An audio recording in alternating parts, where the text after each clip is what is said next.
But to be the man, you gotta beat the man. Woo!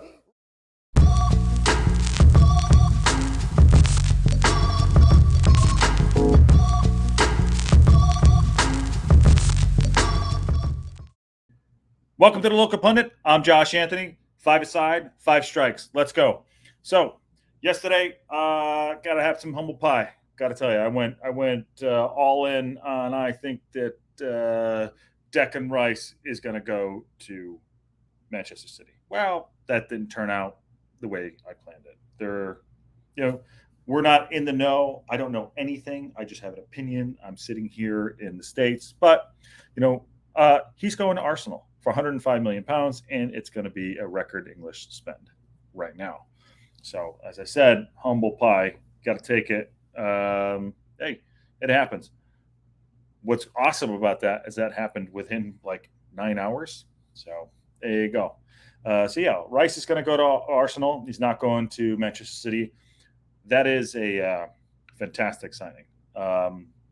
West Ham hopefully will use that money to go and reinvest that and go get 9 other players. You can get 10 other players, who knows? But hopefully they reinvest that and they'll get some other players. And maybe one of them's Harry Maguire from my club because he can leave. So yeah, that's so far for me. Other than the Jude Bellingham going out to Real Madrid, I think that's probably the best signing of the summer window so far in this early stages. So that's pretty cool. So the second strike we're going to take is going to be, hey, guess what? Kai Havertz to Arsenal, 65 million pounds. Now that is an interesting one for me because I think Kai Havertz came into the league, into the Premier League, and he had a big talent. They put him up front most of the time at Chelsea. Didn't quite work out, but it also kind of worked out. He was okay, but he's not a striker. Maybe in Arteta's system, he's going to do well. So it'd be interesting to see him go and fold into that mold. I think he'll probably be a better player at Arsenal just by the way he goes through the lines and tries to he comes back a bit. He's not fast, but he's tall. He's real thin and tall, but he'd be a good signing for them. Plus everything else is going on. If you put Rice and Havertz and Odegaard to me is one of the best players in the Premier League. I really like that player. That kid, fantastic. They're going to be great, and not to mention they're going to probably get Timber as well from Ajax. So that's a really good window. If they do that, they're definitely closing the gap on City. It's whether or not they have the mentality to go up against Pep and City throughout the full year. I mean, Arsenal had a fantastic first, 3-4 months of the league. They were amazing, and a lot of my Arsenal friends would be proud. My friend Richard, in particular, shout out to Richard Reed. He's a big gooner. But yeah, let's see how that goes down. Next one we're going to talk about here is Tottenham. I got a phone call there. Thank God we're live. Tottenham confirmed James Maddison, 45 million pounds. You knew he was going to go. He wasn't going to stay at Leicester, although I feel bad for Leicester going down. But this is a good signing. For me, it's a typical Tottenham signing at this point. If he can link up with Harry Maguire, his international teammate, I think that's a pretty good connection there. He brings a lot. He's talented. He's aggressive, and he's a proper English football player. Really like him a lot. Good signing. 45 million. That's not overpriced considering this market. I thought that was pretty good. So that's a pretty good signing for Levy. Now let's see if he can hold on to. There you go. That's awesome. So if they hold on to him, Harry Kane, I think that team could be marginally better. I don't feel like they're going to be breaking into the top 2, 3, top 4 even. So we'll see how that goes. But it's definitely a good signing. That's definitely a good signing. The next strike here. This one for me, Szoboszlai to Liverpool from RB Leipzig. Is going to happen by Friday. I think he has a release clause that ends on Friday. This kid can ball. He's Hungarian. I think he's 21 or 22 years old. This kid's a baller, like a true baller. I think he's going to go for it. I have some notes over here. Let me see. Szoboszlai has a release clause of like 60 million, something like that, 60 million pounds. He's incredible. He's got great skill on the ball. He's got good size. He's aggressive. Kind of silky smooth, sits there as a cam. Kind of reminds you of like an Odegaard, actually. Kind of reminds me of Odegaard. You put him in the middle of the park at Liverpool with McAllister, maybe one other guy. I don't know who else they're going to put in the middle there.